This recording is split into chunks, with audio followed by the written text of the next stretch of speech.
Hi, my name is Hannah. Welcome back to my channel. I am bored of my background, so today I'm going to try out all sorts of new backgrounds, and every book I figure I'll just go to a different spot in my house and see how it goes. So first, in front of the fireplace, I don't know if you can see, I've got the little fireplace, got my stitchery up on the wall. So quick embroidery project update. I did finish my last one. I haven't done my final iron of the project, but I'm done with it and I'm getting prepped to start a couple more. So I'm really excited about those, but this is the fall leaves project. It's finished. And I finished the whole thing and then realized I put daisies with fall leaves. Is that like springtime and fall in one? And I think it's my fault, but also I keep seeing daisies around here. They're still blooming, so I guess it's fine. I don't know. I'm not great at seasonally knowing when flowers are in, but here I've got all these and I've got the trees and it's finished. So project done, and I am going to start on I have another fall leaves one that I'm going to do, but I'm going to do a different one, different nature scene first, because I need a break from yellow leaves. That was so many yellow leaves. So I will show you when I get the next one started, give you a little update, but I have read some really pretty solid nonfiction reads this week. It has been a good week for nonfiction, and I did read a fiction book that left me rather angry, so I am excited to share my thoughts with you. Let's jump into that. So the first book that I want to talk about was a recommendation from Caitlin at Bandy's Books, so make sure to check out her channel. I will make sure to link it in the description. And I picked up Between Two Kingdoms, a memoir of a life interrupted by Suleika Jaoud. And this is a memoir of her life and her diagnosis in her early 20s with cancer and going through the hardships associated with that, navigating relationships and her connection with life through that difficult time. And then what comes after? How do you adjust from such a life-changing thing into life again, and how do you move forward? And I thought that this was really profound in a lot of ways, really excellent writing. Part of it felt a little disjointed, but I think that it was intentional to have that this is an illness memoir and then the coming after, because her life felt disjointed. It had a lot of that nitty-gritty of dealing with cancer and how to move on after that, which I think if you have family members that have dealt with this recently, maybe you don't want to get into it because it is very detailed with the experience that she went through, going through that in her life. And so be aware that that could be a potentially difficult topic to get into, but I thought her writing was really good. It was just a very good memoir, very self-reflective. She really took a lot of accountability for the things that went wrong in her life. At times, almost too much accountability. I'm like, you don't need to be blaming yourself for all of this. We can be a little more self-forgiving here. I think that if you want a book that talks about illness, you might relate really well to this, but also I think that anyone could find some meaning in this book in that space in between. What do you do when your life isn't turning out how you want it to? How do you move forward? What do you do when illness, death, when job loss, when anything disrupts your life? How do you find who you are and move forward? So overall, I thought it was a really good memoir, so highly recommend. Just, be aware of the subject matter going into it. So a while ago, I had a comment recommending the book The Feather Thief, Beauty, Obsession, and the Natural History Heist of the Century by Kirk Wallace Johnson. And of course, I did that thing when I pick up a book and I don't really research it, and so I have no idea where it's heading. And, should have guessed a little more from the title, but it starts out with a bit of a history about this naturalist named Alfred Russel Wallace, who was a contemporary of Darwin, and his work collecting different bird species. And then it talks about the Victorian age of obsession with feathers and the big birds on hats. And then it goes into the backlash of that and the outrage against killing birds to put on hats, and how it kind of went out of fashion and people didn't do that anymore. And then it talks a lot about Victorian fly tying. It's taking these really fancy exotic feathers to make fishing lures. And at first I just thought, all right, so we are doing a Victorian era history of why people liked feathers and birds, I guess. Then it continues to go on and how in more modern times this tradition of Victorian fly tying was such a big thing. Then it moves into a young man who has been so involved in this community that he just wants feathers for himself and steals hundreds of thousands, millions of dollars worth of birds from the museum. And so we get the whole crime, and then toward the end of the book, it's the author who got really into the crime, just looking at what happened and feeling like justice wasn't served. And he gets involved and starts going around and asking things and trying to poke around, see what actually happened. And he does uncover some interesting information, but do you kind of feel a little let down at the end that things weren't wrapped up correctly? Yes, but also I think that's kind of an important point. It was really well done. It kind of led me through the whole story. I really wasn't quite sure. I didn't do a lot of research into this book. I just, picked it up, started going, and I really actually enjoyed it. I think it was really an interesting look at the criminal justice system, an interesting look at scientific research and why these natural history museums are important. It was interesting to see the obsession that so many people have for these feathers and to see what they are willing to do to get them. And I can't think of a better word than covetousness. I just think this ability to disregard what's right and wrong because you can justify it to yourself. I thought that there were a lot of interesting things in there and just kind of a fun nonfiction. So we are outside. If you have followed any of the news going on here in Spain, we have had some major flooding in Valencia and it has been pretty scary. And so I am going to link a couple of charities that you can look into if you would be interested in donating to help the people who have lost their homes to this devastating flood. And so I will link that down below. I am adding a link to a fund that will help those who are suffering with housing.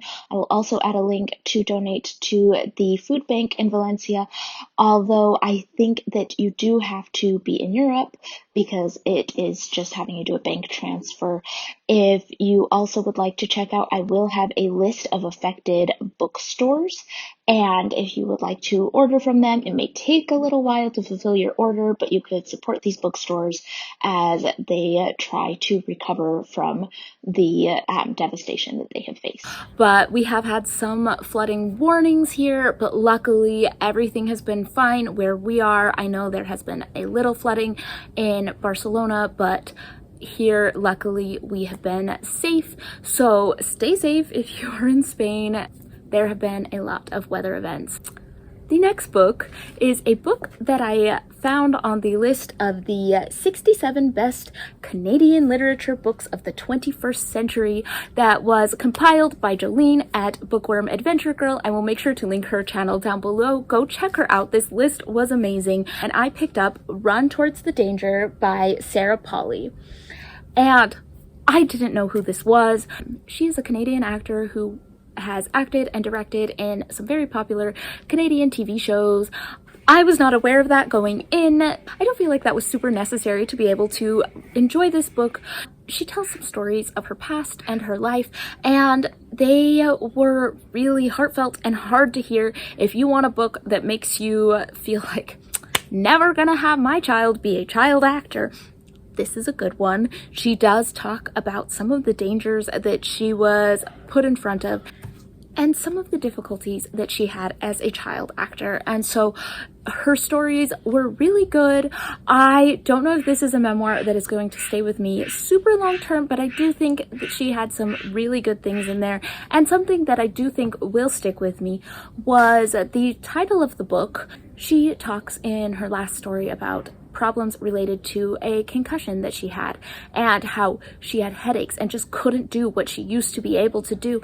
And finally she went to a doctor who said, we're gonna fix you, but what you need to do is, when you feel like you are going to be in danger, you're going to have that headache, you need to push yourself to it and run toward the danger, as it were. And I thought this was a really interesting idea. Often we get told to listen to ourselves, listen to our bodies so often that we get stuck in a negative feedback loop with ourselves. And we say, okay, my body says that I need some rest. And then you rest, and then your body's gonna be more tired, and you can get yourself into these negative feedback loops. I think it's really interesting to think about pushing where it hurts. Where you feel like you can't do more, try pushing. That's how you can achieve growth. I think that that is a really important way to rewrite what our body is telling us, is to push ourselves forward a little bit. Now, that doesn't mean you don't listen to your body and respect when it needs rest and respect those things. It just means that sometimes you need to push a little further. Well, I just got caught by a neighbor filming outside, so I think I'm going to go inside after this book. But I did like the book in that, yes, we need to listen to our bodies, but also we do need to push ourselves sometimes and stretch ourselves and create new patterns that can really benefit our lives. And so I thought that that was a really good message, and overall the book was fun. I just don't know if it's going to stick with me super long term. Now I'm just gonna sit on my kitchen counter. Let's see.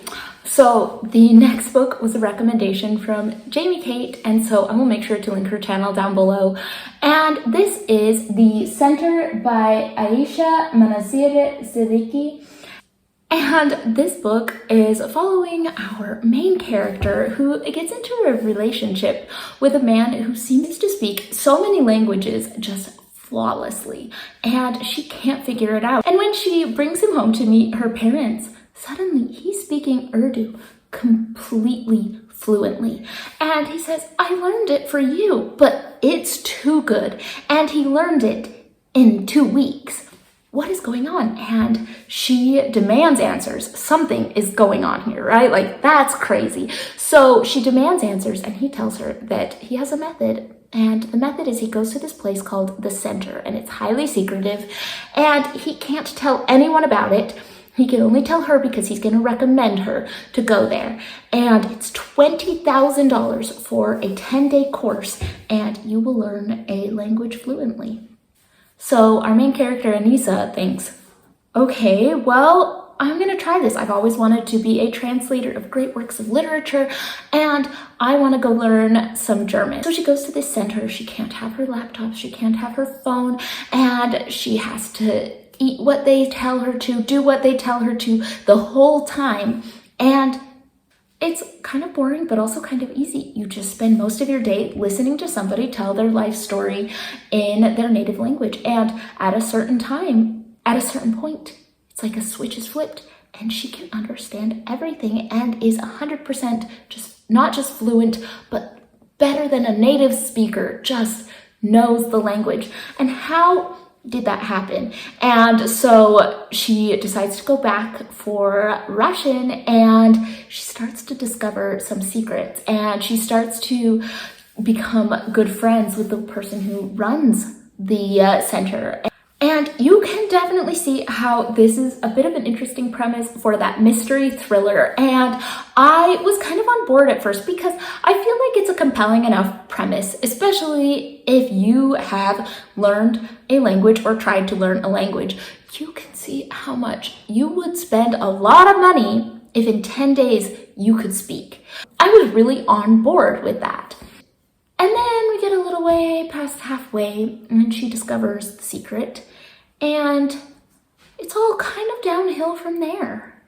which is a bummer. I think that this book had plenty of opportunities to make it thriller-y, to make you feel engaged and to make you on the edge of your seat. And what did it do? Not that. I was kind of bored in the second half. It also had one of my own personal icks, so take some of that with a grain of salt. And I just think the ending fizzled out. What? You can't just stop that. There was no real anything to the last half, just kind of ew, oh, and disappointment. And so the book started out with some decent writing, great premise, really had me engaged, and then the last half made me angry and hate everything. So I don't recommend this book. I can see why you would want to read it, especially based on the premise and the first little bit, and I think the writing was there, and then the ending was just so disappointing, and so I'm really sad about it. It was a bummer because I really was so excited. I'm like, I have to know what happens. Get me to the end of this book. And the end of the book just did nothing for me. Thanks for watching. If you have any thoughts on any of these books, please leave them in the comments down below. And please let me know which background worked for you. I'm a little terrified of the outside one now since my neighbor caught me and asked if I was taking selfies. So that's embarrassing.